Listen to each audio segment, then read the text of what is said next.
Okay, girls and guys, let's get going, please. Uh, so we left off discussing Jefferson and warfare in Europe between Britain and France. And what's going to happen as a result of warfare with Britain and France? Let me see my little black remote area. What's going to happen with warfare with Britain and France is that it's going to end up interrupting American trade, because America, when Britain and France are at war, are still going to want to continue to trade like they've been used to trading on the Atlantic Ocean. So when the war between Britain and France resumes in 1803, both nations are going to blockade each other's ports. France is going to blockade France is going to blockade Britain's ports, and Britain is going to blockade France's port. Meaning, real world situation for the Americans, they can't get any of their trade goods into Britain or France, and they can't get any trade goods out of Britain or France that they typically will import. So as you can imagine, this is going to extremely complicate manufacturing and trade, American trade with Europe. It's going to really affect the economy, especially in the northern states, especially in the Federalist stronghold on New England and on the coast of the Northeast. All right. So the impact on American commerce. Let me dim the lights a little bit so we can see a little bit better. Impact on American commerce is going to be merchants are going to have difficulties trading with Europe. Britain and French blockades are going to hinder U.S. exports. The United States can't get any goods into Britain. The United States can't get any goods into France. And it's going to blockade, that blockade is going to hinder the merchants' ability to make money back in the United States. This is going to lead to serious economic issues for Americans. And the challenge again for Jefferson is, how can America start to continue to establish its economic might while at the same time keeping America out of foreign wars? And Jefferson does not want, if he can avoid it, to get involved with wars with either Britain or France over these trade issues. And the United States wants to remain neutral, but at the same time they're wanting to remain neutral, American business are getting crushed back home because they're not able to get imports in, and they're not able to get their exports sold. So something's got to give, okay? And Jefferson's response in 1807, with the help of Congress, is going to be the Embargo Act. And this is a word that you'll need to know, a phrase you'll need to know. The Embargo Act is going to be a complete ban on trade, okay? The United States is going to basically prohibit all trade with foreign nations. Now, on the surface, this is a guaranteed way to keep the United States out of getting involved in a war with British and French ships. Okay, Jefferson convinces Congress to pass the Embargo Act in 1807. It prohibited all foreign trade to avoid entanglement in European conflicts. The United States does not want to get sucked in or pulled into these scrapes that are existing between Britain and France. It aimed to pressure, the intention was to pressure Britain and France to respect American neutrality. By restricting trade, the United States was hoping to pressure both Britain and France into saying, okay, we're going to acknowledge that America's neutral, we're going to continue to trade with them, we want to continue to trade with them. The hope was that the United States would convince Britain and France to respect their neutrality. The opposite will happen, though. The opposite will happen. The Embargo Act is not going to accomplish what it wants to accomplish. What the Embargo Act is going to do, it's going to cripple the American economy. exports and imports are going to plummet. This, as I said yesterday, was a black mark. It was a stain on Jefferson's presidency. There were other attempts, there were other things that probably could have been done to aid in the situation here, but the embargo, a total ban on trade, was, looking back, it was probably the wrong move for Jefferson to make, and he will pay for it, okay? He will pay for it. Now, it'll be lifted before he leaves office, okay? It'll be lifted, but in any event, he is going to cripple American businesses, especially in the Federalist Northeast. This is really going to hurt the Federalists in the American Northeast. Quick video on the Embargo Act and its impact. Meanwhile, the Napoleonic Wars begin to interfere with America's expanding shipping industry. It was a lose-lose situation, how to negotiate the troubled waters in the Napoleonic Wars. It's important to keep in mind that the Jeffersonians, as much as the Federalists, were determined to maintain neutrality. So the dilemma for Jefferson is that belligerent talk and the effort to vindicate neutral rights went for him hand in hand with a failure to prepare. In the interim, what Jefferson sought to do was to impose an embargo. And that put the Customs Service in a very difficult position because, of course, they saw themselves as developing and articulating what this commercial republic was and how it ought to develop further and prosper. And yet here was Thomas Jefferson saying we had to... Just pick your brains on this. What about Jefferson's own beliefs about the United States would, in his mind, justify running the risk of an embargo? If an embargo is going to potentially damage American businesses, what in Jefferson's makeup might allow that to happen, Dylan? He believed more in agriculture. Yeah, he felt the United States was more of an agricultural power than an industrial power, and what he failed to realize was that the United States was kind of blossoming as both an industrial power and an agricultural power, and one without the other was going to cause a large number of Americans to suffer, and it will. Good point. All right. Put essentially restrictions on that by imposing an embargo. The embargo triggers a serious economic depression. Hardest hit are the merchants and ship owners of the Northeast, most of them Federalists. It's one of the great tragic set pieces of American political history. It led Jefferson into wholesale invasions of civil rights and liberties, trying to keep Americans from trading abroad. It was logistically impossible and required the use of federal power in the court systems in a way that was effectively nullified throughout much of New England. In fact, Jefferson's reverence or respect for local self-government was reinforced by New England's resistance to his embargo.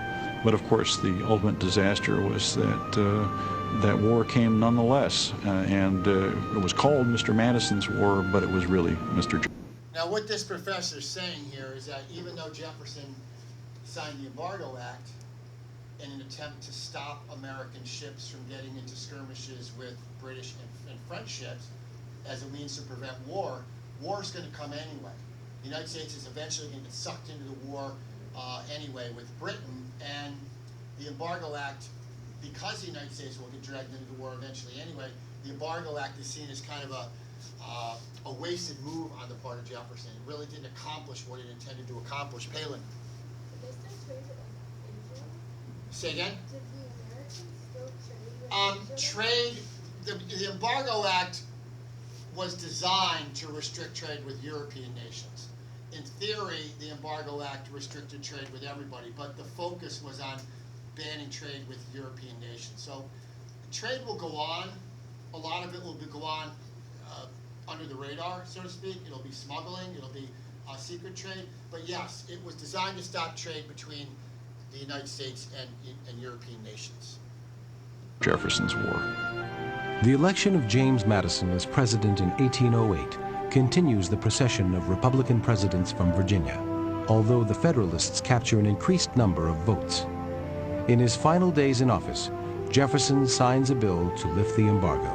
Jefferson dealt in large generalities and in principles that he didn't question deeply. Madison went over those in detail, and he had a quizzical mind, and he kept chopping up these questions into small pieces and trying to figure out the intricacy of them in ways that Jefferson and no other person at the time really did. He was the foremost intellect of that era. However, unlike Jefferson, he was not a good administrator. He was not a very good politician. The politician in the Madison family is the president's wife, Dolly. She had a warm, accessible personality. She was very charming. She was very social. And her husband, James Madison, was almost the opposite. He was very shy. Often people wouldn't even notice him at his own parties. I think it's a clue that they were very similar in height, but everybody describes Dolly Madison as this sort of larger-than-life figure, and James Madison as this sort of tiny, wizened little schoolmaster who looked like he just whipped one of his schoolboys. He seems the embodiment of the sober, virtuous Republican. But Dolly Madison does all the political stuff that the country needs. Indian uprisings, encouraged and supported by British agents in Canada, and the cutoff of trade with Europe. All right, we'll stop there. We're going to move on. We're going to continue looking at the impact of the Embargo Act and what it meant for Jefferson's presidency.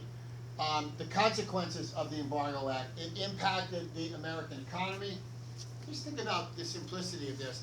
If you're cutting off trade with all foreign countries, that means very little is coming in that you import, and very little is going out that you export.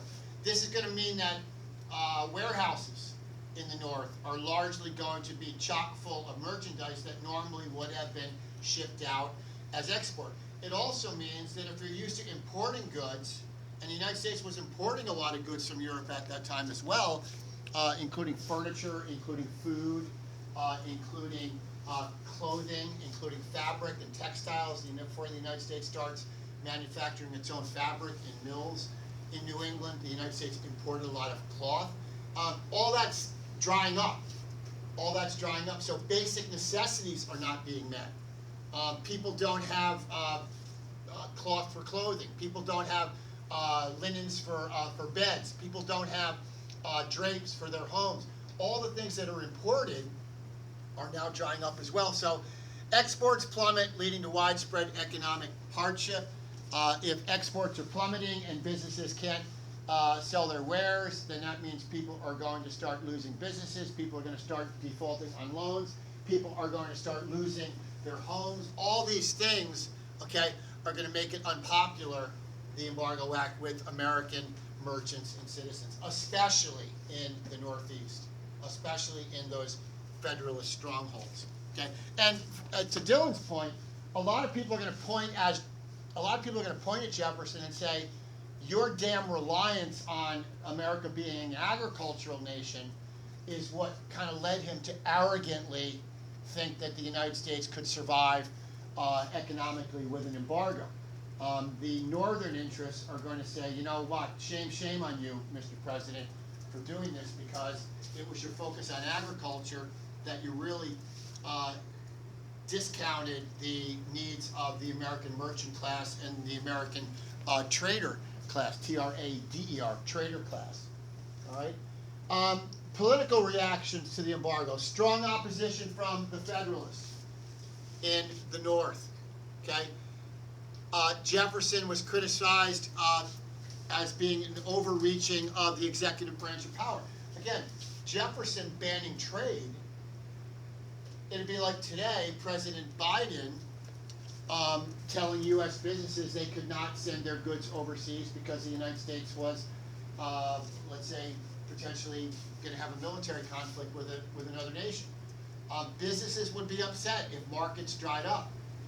And if you can't sell your goods and you can't ship your goods overseas to customers who are willing to pay for your goods, Jefferson was often criticized as abusing the power of the executive branch of government by signing this Embargo Act into law.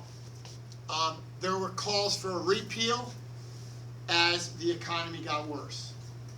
And as calls for a repeal grew, eventually Jefferson, before he leaves office in take action to, he starts hearing enough people say that they're being decimated by this Embargo Act, that eventually Jefferson will repeal it before he leaves office as a way of kind of saving face. Politicians are very, almost to a man or woman, politicians are always reluctant to say I was wrong. A politician admitting they are wrong often can be used as ammunition against them in maybe another election or in some type of situation where somebody's going to point out that so-and-so said he or she was wrong. So politicians, I was wrong are 3 words in very few politicians' lexicon. Jefferson acknowledged he was wrong, and he didn't say he was wrong, but he acknowledged he was wrong by doing what? By repealing or pulling back the Embargo Act. He realized that it was a mistake. The Embargo Act is repealed eventually in 1809. It was replaced by another law called the non-intercourse, and the term intercourse in this sense means intercourse meaning business dealings, non-intercourse or non-transactional act, which basically said that the United States can now trade with European nations with the exception of Britain and France. Okay? So it opens up trade networks for Americans with the exception of Britain or France. The Non-Intercourse Act will replace the Embargo Act, and it aimed to continue pressure on European powers while alleviating domestic economic issues. The United States, by putting the Non-Intercourse Act into law, the United States is still acknowledging that they don't want to be dragged into European war. So they're basically saying we're not going to trade with Britain or France. We don't want that. We don't want those two nations getting more angry at us for trading with the other one. So the United States will not trade with Britain and France, but we will allow American merchants to trade with other European countries. That's kind of the compromise. The Non-Intercourse Act is a compromise law designed to placate American businesses, while at the same time saying we're going to take action to make sure that we're walking that tightrope where we're not pissing off France and we're not pissing off England enough to be dragged into another war with them. So that's kind of what it's happening with the repeal of the Embargo Act. Embargo Act repealed 1809, replaced by a less restrictive law, the Non-Intercourse Act, which limits trade to European nations with the exception of Britain and France. Good? All right. Long-term effects on American policy. This is huge, and this is really important. The Embargo Act set a precedent for using economic measures in foreign policy. Okay? To this day, 2024, the United States will, President Biden, President Bush, President Carter, President Clinton, President Reagan, they all, in my lifetime, and all the presidents in your lifetime, have used executive power to restrict commerce with countries that the United States deems an enemy nation. Okay? So this was established with the Embargo Act. It set a precedent for using economic measures in setting foreign policy. All right? This also, the Embargo Act, contributed to tensions leading to the War of 1812, which we're going to get to next. And the Embargo Act highlighted the challenges of maintaining neutrality in global conflicts. It is very difficult. It was then and it remains now. It is very difficult for the United States to remain neutral in a world that is, especially today, is so interconnected. Events in Europe 200 years ago would not really affect the United States the way that events in Europe can affect the U.S. today. But in 1805, 1810, 1812, there still were challenges to maintaining neutrality. The United States wants to be neutral. The United States doesn't want to get involved in wars. That means that the cost of remaining neutral means that if you really don't want to get into a war, you can't be trading with countries that your enemy or even your allies don't want you trading with. Being neutral is not just not get involved in warfare. Being neutral means, in a lot of ways, being isolated. And the United States was not really ready to be isolated during this period, which makes neutrality more difficult. The United States was not isolated. The United States, as we know, had a treaty with France during the American Revolution, and France still has their nose out of joint because the United States didn't come to their aid in an earlier war with Britain. So there's a lot of bitterness and resentment on France's part for the United States not helping them out. France doesn't want the U.S. to be neutral. France wants the United States to help them out in their war with Britain. Remaining neutral is difficult. Even now. The world is very, very interconnected, and remaining neutral, given the relationships that exist in our modern world, it's challenging. It's very difficult for countries to remain neutral, especially if a country has the means and has the capability to affect some type of change, throughout the world. Palin.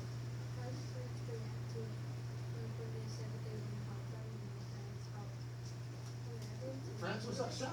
The French diplomats basically said the United States were violating the Treaty of Alliance that was made in 1777 after the Battle of Saratoga. And France, they were destroyed by it. They felt betrayed. Betrayed is probably a better word. They felt betrayed. Washington said, and the United States said, we would love to help you, but that treaty was made with the king, and France no longer had that king. King Louis lost his head, and the United States was not going to honor a contract or not going to honor a treaty that he made with a king who's no longer alive. That was America's excuse. Okay? But France was upset. All right, rightly so, in my view. France came to our rescue during the American Revolution. France aided us. They helped us win the revolution with military support, with financial support, with supplies. And France, by doing that, they expected something in return, and the United States did not deliver something in return. Was the Embargo Act effective? Did the Embargo Act achieve its goals? What were the main successes and failures? These are things that you'll need to be thinking about when we start reviewing for our, when we have a test on this chapter at probably 3 to 4 weeks down the road. Was the Embargo Act successful? Did it achieve its goal? It wasn't successful, okay? It wasn't successful because the United States was dragged into war eventually anyway.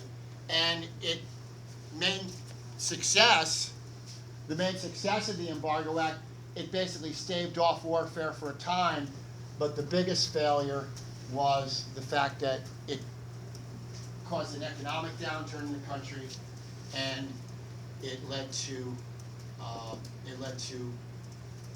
northern businesses and Federalists in the Northeast to be really, really angry at Jefferson, and it stained Jefferson's legacy as president. Jefferson accomplished a lot as president, more so in the first term than the second. His second term, his legacy was kind of tarnished. His series of accomplishments were tarnished, especially with this Embargo Act. And trying to keep the country out of war, Jefferson was like he was throwing darts at a dartboard. He was trying to get a bullseye. He was trying to find a way to make sure the United States stayed neutral, and he was trying anything he could. And sadly, unfortunately for him, the Embargo Act is going to have such an effect on the economy that it will diminish some of Jefferson's luster, both then and after the fact. Oftentimes, history looks back on presidents, especially presidents from that long ago. History looks back on presidents, and they tend to focus on the positive accomplishments and maybe not so much focus on the negative accomplishments. For a long time, Jefferson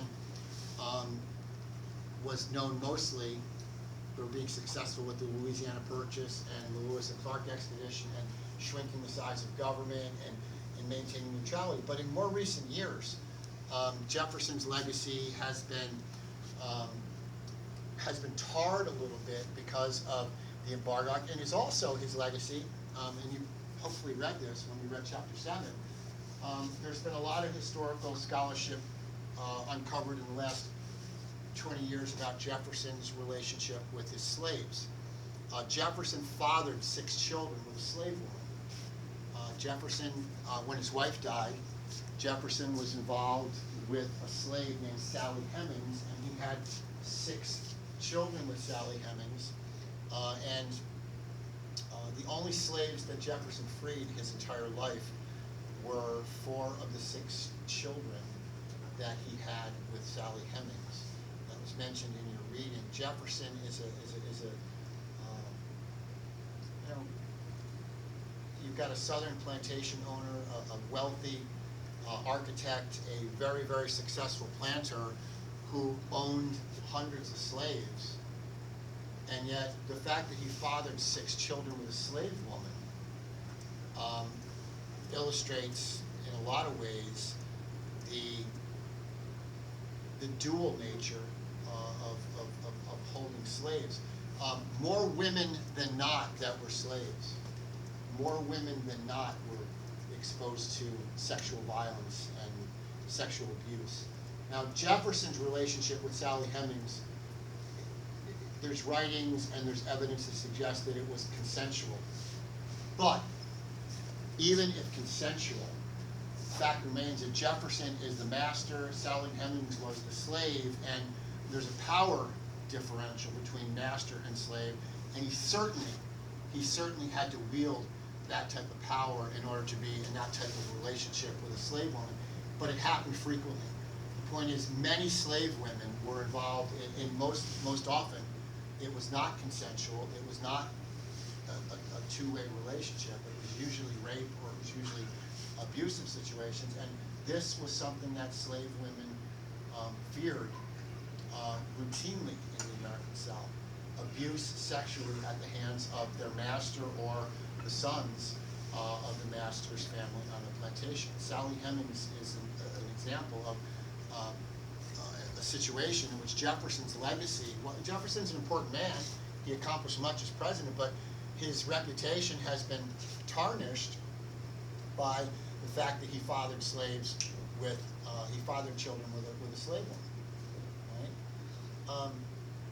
That had to create a weird dynamic in the household. Did we read Frederick Douglass when I had you guys in 7th grade? The narrative. So Douglass, similar situation, Frederick Douglass's father, everybody knew this. Frederick Douglass's father was a white man. And Frederick Douglass's father was a white man. Everybody knew when Frederick Douglass was born, he had both black features and white features. Everyone on the plantation knew that Frederick's father had to have been a white man, and yet, despite being the child of a white slave master, because he was born to a slave woman, what does that mean for Frederick's future? If your father is a free white man and your mother is a slave, what is the status for the slave child, Palin? You follow the condition of your mother. So you could be the father of the President of the United States, and the President back then did not father slave children, but you could be the father of the President of the United States, and if the woman who gives birth to you is a slave when you were born, by law, you are required to follow the condition of your mother in terms of being enslaved. So Jefferson, unique individual, lots of controversy about his administration, his relationship with his lover, Sally Hemings, but an important president nonetheless for a lot of the reasons we've discussed. All right, let us take a look at the first page of Packet 4. If you open up Packet 3, rather, on the War of 1812, it should be on your stream right now. I want to just start this today, and I will finish this tomorrow for you. This will be your lesson tomorrow that I'll ask you to watch during class time tomorrow. You'll have to put up with me for 35 minutes on video tomorrow, Haley.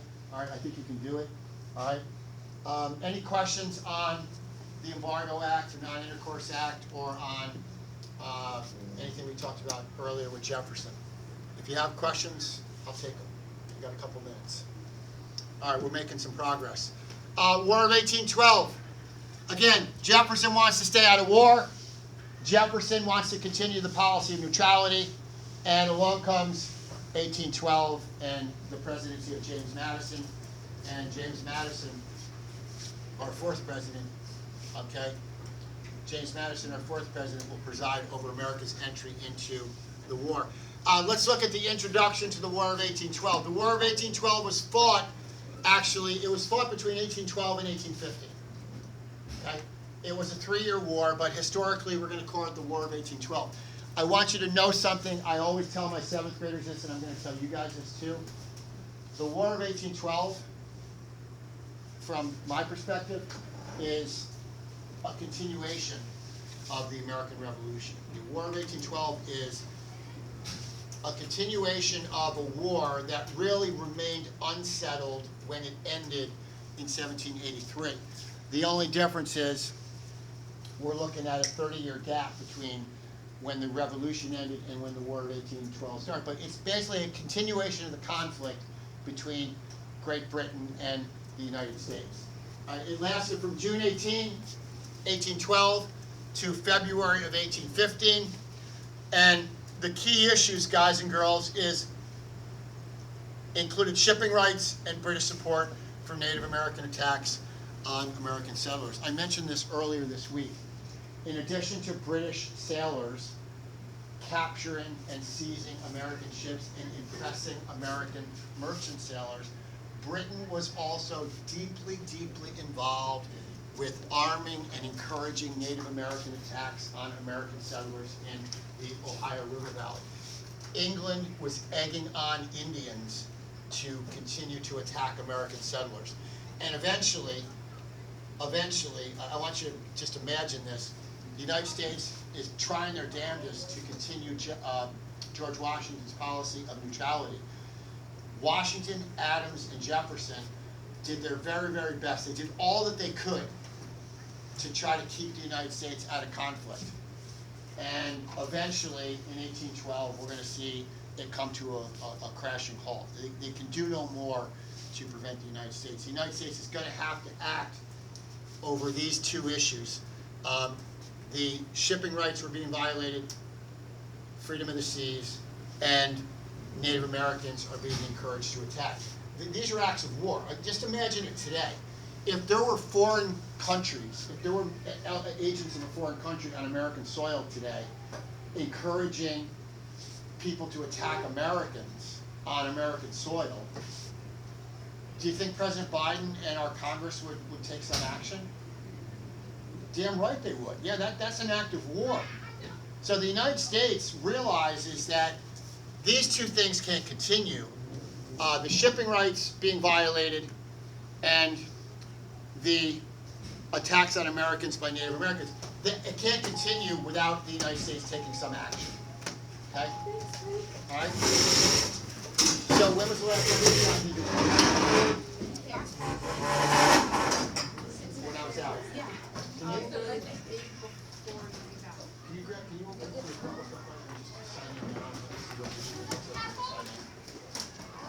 Have a good day, everybody.